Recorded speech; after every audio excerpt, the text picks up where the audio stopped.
Hi folks, I'm Nathan with Two Guys That Ride, and today we're here in New Ulm, Minnesota. We're at the Antique Automobile Club Grand Nationals Zenith Award, and we're here with Tommy. Tommy, thanks for spending your time with us today. You're certainly welcome. Glad to be here. And tell us what we have behind us. We've got a 1935 Ford. It's a two-door standard sedan. My grandfather purchased it new in 1935. And he died in 1944. That was the year I was born. Okay. And my grandmother put the car on jacks and left it in a corn crib. Okay. And it stayed in that corn crib until 1957. Now, of course, if you know, it was in a corn crib, rats and stuff got in it. But in 1957, she wanted to put shingles on her house. And I told her, I said, well, Grandma, I'll pay for the shingles if you'll give me the old car. Now, she said, well, I was going to give you the old car anyway. But I said, now I'd be like that 200-pound Parrot. And she said, what do you mean by a 200-pound Parrot? And I said, well, the 200-pound Parrot says, Polly want a cracker now. And she said, now I said, this way I can get the car now. Well, I was too young. I was only 13 years old. I was too young to get a permit, too young to have the car titled in my name. And she said, well, I'll hold the title until you turn 15, and then you can get your permit, and, we'll get it titled. And I said, that's fine.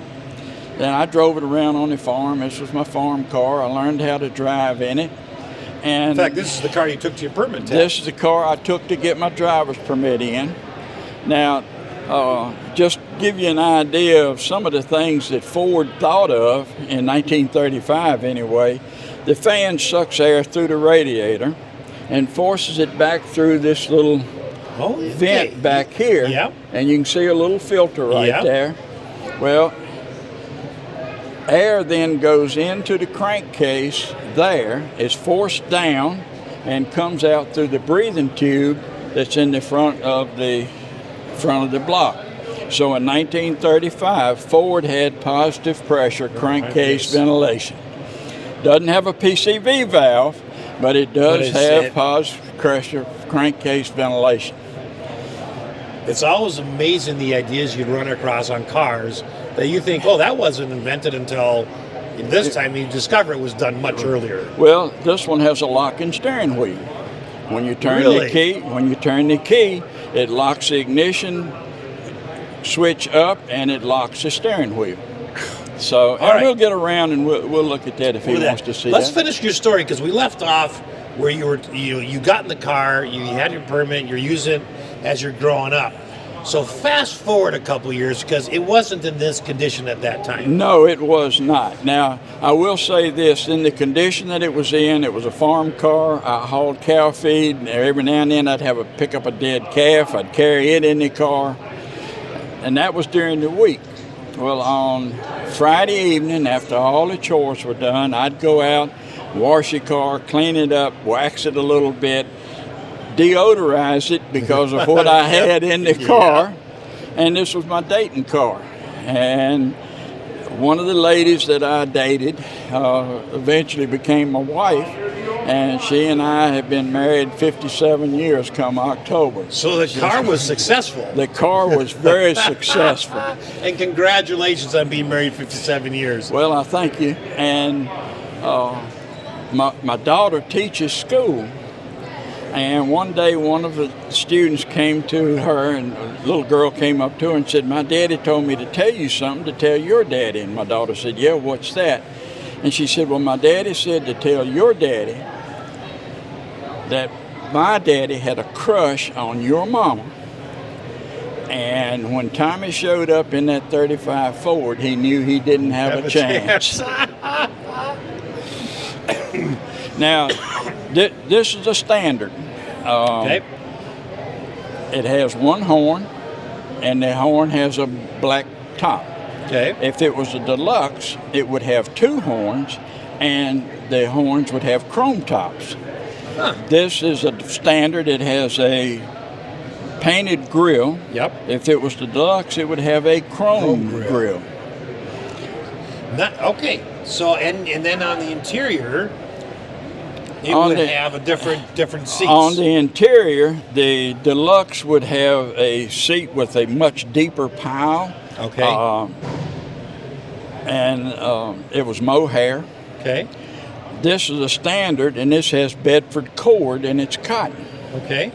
And the companies that manufactured seat covers and things manufactured them primarily for Deluxes, because most people, when they restored a car, they would take a standard and make a Deluxe out of it, which was fairly easy to do. Mm-hmm. Well, when my granddaddy bought this one, it was a standard, and I decided it was going to stay a standard. Okay. So to get the seat material, my mother, being deaf, didn't like the hum from that V8 engine. Okay. So she would lay down on the back seat when they took her to school at the Virginia School for the Deaf and Blind. He put a real fancy seat cover on the back seat. Well, when we got ready to restore it after the rats and everything had eaten it, we took the seat cover off, and underneath the seat cover we found some patches of material that was original cloth. And we sent that original cloth to an outfit in Oregon, and they custom dyed, custom wove out of the correct material. They did. You were saying earlier they didn't actually have that in stock. No, they created it. This is a Bedford cord. You can see the weave in the material, and that is the weave in the original Ford material for 1935 standard. I love that. You know, Tommy, one of the fun things about seeing cars that are restored to their original is that for someone like me, I mean, I wouldn't have seen these as a common car. So it's fun to look at that and say, okay, this is what it looked like on the showroom floor.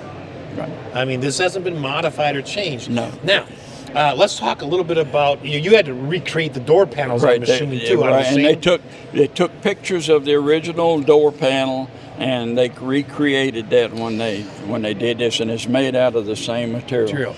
Now, what this is brushed nickel. Brushed nickel. Right. Okay. And you'll notice the emergency brake. Yep. It has a very shiny chrome top, but the bottom part of it is brushed nickel. The gear shift is brushed nickel, not real shiny, and that's the way it was when it came from the factory. That was the way it was in 1935. How much work did you have to do to restore the handles and stuff? Was they it just basically had to be cleaned up, cleaned up and polished. Right. Oh yeah. Okay, let's talk about what you have. You've got a cubby hole right here. Right. You got a little glove box. Okay, and then what were these? All right. I'll let you get in there, and you can. This is a cigarette lighter. Okay. Or a cigar lighter. Okay. This is a choke. Okay. This is a throttle, and this is a switch that turns the interior, the dashboard lights on. Okay. And now there's a switch here. You gotta find it. That turns the overhead light on. Oh, right there on the side. Yeah. Okay, so did you not have a throttle on the spark advance on the steering wheel then? No, you did not. Not in 35. They gotten rid of that. They'd gotten rid of all of that. Because I know in the 33 Model A's they had that. They still had that. Okay.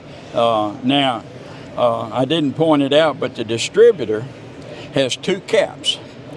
One cap on the right side, one cap on the left side. It has two sets of points. One point on the right side, one set of points on the left side. The right side distributor feeds the right bank of the V8, and the left side feeds the left bank of the V8. It has one coil, and it's mounted right on top of the distributor. This is amazing. Now, this is 6 volts? 6 volt system, and it's positive ground. Okay. So you had an electric start then? Right. It has an electric starter, and the starter switch is right down between the clutch and the brake pedal. On the floor. So on you the would floor. Turn the key. And you just flip. No, it's a flip switch. Oh, it's a flip switch. It's a flip switch on and off. And then it has a locking steering wheel, and when you lock the steering wheel, it locks the ignition switch in an off position. Right. That's an interesting feature. Now, one thing I will show you, to get ventilation inside the car, I was going to ask you about that handle. they would crank the windshield open, okay? And to get the air to move through the car, if you were sitting back here and turned the window crank this way, the window would open from this side. The window would open. That. The window would open and allow air to flow through here. Now, it can only open so far because of the back. Right. Now, if I turn the crank the other way, the window will go down. Now, isn't that interesting? So it depends on which way you turn the window crank. Ha! Determines which way the window opens. Wow. They thought of a lot of things. They did. I've not seen that before. Now, this doesn't have side vents in the windshield, in the side windows like a modern. Right. Some of the modern cars did. Right. They've gotten away from it now. You could get ventilation through here, and you could also get ventilation through the cab. So if it was bad weather or something, then you would open the cab. Or just want more air. Right. Okay, and in terms of gauges on the dashboard, I see you've got a speedometer and an odometer and a trip meter.